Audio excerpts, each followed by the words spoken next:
الله الرحمن الرحيم السلام علیکم ورحمۃ اللہ وبرکاتہ۔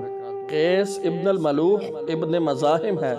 مجنون لغوی طور پر پاگل، دیوانے اور عاشق کو کہتے ہیں۔ لیلا کا نام لیلا بنت مہدی ابن سعد بیان کیا جاتا ہے۔ عربی و عبرانی میں لیلا یا لیلہ رات کے لیے بولا جاتا ہے۔ عربی میں لیلا مجنون کے بجائے مجنون لیلا بولا جاتا ہے۔ ترکی میں اس اسم صفت لیلا کی طرح سے مراد محبت کی وجہ سے پاگل، جنونی کے لیے بولا جاتا ہے۔ محققین نے لیلا کے عربی لیلا رات سے اس کے معنی سانولی رنگت بھی لیا ہے۔ کئی مصنفین نے اپنے قصے میں لیلا کو سانولی صورت والی بنا کر پیش کیا ہے۔ مشہور ہے کہ لیلا کالی یعنی سیاہ رنگت والی تھی، لیکن اگر لیلا کو عربی نسل بیان کیا جاتا ہے تو اس طرح لیلا کا کالا ہونا ایک خلاف واقع بات ہوگی۔ بچپن میں قیس اور لیلا دونوں اپنے قبیلے کی بکریاں چراتے تھے۔ وہ ساتھ بیٹھتے اور آپس میں باتیں کرتے۔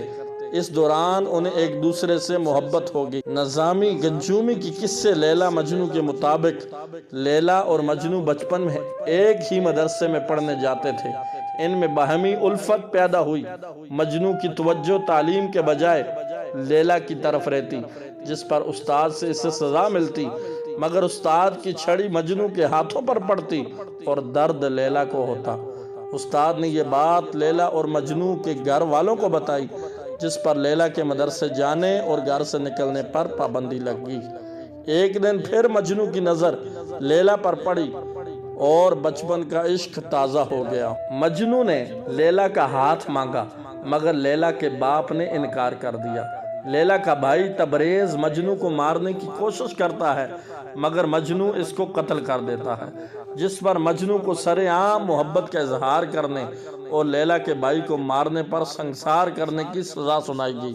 کچھ کہانیوں میں تبریز کے قتل کا قصہ نہیں ہے، بلکہ رشتہ دینے سے انکار کیا جاتا ہے اور کچھ عرصہ بعد لیلا کی شادی کسی دوسرے کے ساتھ کر دی جاتی ہے، جس پر قیس پاگل سا ہو جاتا ہے۔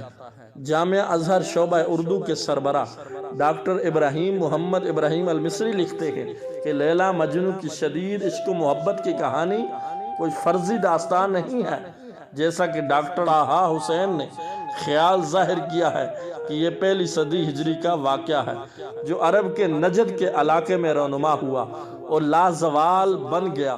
مجنوں ایک مالدار نجدی قبیلے بنو عامر کے سردار کا بیٹا تھا۔ وہاں یک گورا چٹا، خوبصورت، خوش گفتار نوجوان تھا، شاعر تھا۔ قیس نے لیلا کے اوپر شاعری کرتے ہوئے ایک جگہ لکھا: وہ ایک چاند ہے جو ایک سرد رات میں آسمان کے وسط میں چمک، وہ نہایت حسین ہے، اس کی آنکھیں اس قدر سیاہ ہیں کہ انہیں سرمے کی ضرورت نہیں۔ قیس کے والدین اپنے خاندان کے ساتھ لیلا کے والد کے پاس گئے اور لیلا کا رشتہ مانگا۔ لیلا کے ماں باپ کو داغ بدنامی گوارا نہ ہوا اور انہوں نے رشتہ دینے سے انکار کر دیا۔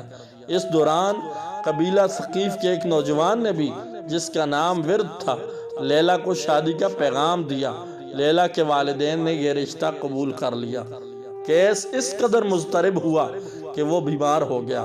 اس کے والدین نے چاہا کہ وہ اپنے قبیلے کی کسی اور خوبصورت لڑکی سے شادی کر لے، مگر اب قیس لیلا کی محبت میں اتنی دور نکل گیا تھا کہ واپسی ممکن نہ تھی۔ رفتہ رفتہ قیس کی حالت ایسی ہو گئی کہ اسے اپنے تن بدن کا ہوش نہ رہا۔ لوگوں نے قیس کے باپ کو مشورہ دیا کہ وہ اسے مکہ لے جائے اور بیت اللہ کی پناہ میں دعا مانگے۔ قیس کا باپ الملوح اسے لے کر مکہ مکرمہ گیا اور حرم شریف میں اس سے کہا کہ غلاف کعبہ سے لپٹ کر لیلا اور اس کی محبت سے نجات کی دعا مانگے۔ اس کے جواب میں جب قیس نے یہ دعا مانگی، کہا: اے اللہ، مجھے لیلا اور اس کی قربت عطا فرما، تو الملوح اس کے والد قیس کو واپس لے آئے۔ راستے میں اس نے ایک جگہ پہاڑی پر اپنے آپ کو گرانے کی بھی کوشش کی، مگر لوگوں نے پکڑ لیا۔ اپنے قبیلے میں واپس پہنچ کر ایک بار پھر لیلا کے باپ کے پاس گیا تاکہ اسے لیلا کے اپنے بیٹے سے شادی پر آمادہ کرنے کی کوشش کرے، مگر پھر انکار ہو گیا۔ لیلا کی شادی اس دوسرے لڑکے سے کر دے گی جس کا پیام آیا تھا، لیلا خود بھی قیس کی محبت میں گرفتار تھی، مگر خاندان کی نیک نامی اور والدین کی اطاعت سے مجبور تھی۔ قیس کو یہ معلوم ہوا کہ لیلا کی شادی ہو گئی ہے تو اس پر قیامت ٹوٹ پڑی۔ اس کا ذہنی توازن بگڑ گیا اور وہ اپنے وجود کو بھول گیا، گوشہ نشین ہو گیا، اور پھر ایک دن صحرا میں نکل گیا۔ لیلا کو آوازیں دیتا، پہاڑوں، درختوں، جنگلی جانوروں سے پوچھتا لیلا کہاں ہے۔ اسی حال میں ایک دن اس کی نظر ایک ہرنی پر پڑی، وہ اس کے پیچھے ہو لیا اور نگاہوں سے اوجھل ہو گیا۔ اس کے گھر والے صحرا میں اسے ڈھونڈتے رہے۔ چوتھے دن وہ انہیں ایک پتھریلی وادی میں ریت پر مردہ پڑا ملا۔ روایات کے مطابق لیلا بھی شاعرہ تھی، اور یہی چیز ہے کہ جس نے اس محبت بھرے قصے کو ایک المیہ بنا دیا جس کے لیے دل اور آنکھیں روتے ہیں۔ یہ ممکن تھا کہ یہ محبت شادی کے ذریعے ان کے اجتماع پر متج ہوتی اور خوشیوں بھری زندگی انہیں حاصل ہوتی، مگر تقدیر کے آگے تدبیر کا کہاں بس چلتا ہے۔ انسانی عشق کا یہ قصہ عشق الہی تک پہنچانے کا ذریعہ بن گیا۔ امیر خسرو نے اس واقعہ کو کتاب کی شکل دی اور جامی نے لیلا مجنوں پر 3860 صفحوں کی کتاب لکھی۔ شرازی جیسے بڑے فارسی شاعر نے اس قصے کو لکھا۔ بلے شاہ فرماتے ہیں، کیتا سوال میاں مجنونو تیری لیلا رنگ دی کالیے، دتا جواب میاں مجنوں نے تیری اکھ نہ ویکھن والیے۔ قرآن پاک دے ورق چٹے ہوتے لکھی سیاہی کالیے، چھڑ وے بھلیا دل دے چھڑ تے گوری تے کالی ہے۔ کسی نے مجنوں سے کہا تیری لیلا تو رنگ کی کالی ہے۔ مجنوں نے جواب دیا تیری آنکھ دیکھنے والی نہیں، قرآن پاک کے سفید کاغذوں پر کالی سیاہی سے لکھا ہوا ہے، دل کے سودے میں کالی اور گوری کوئی معنی نہیں رکھتی۔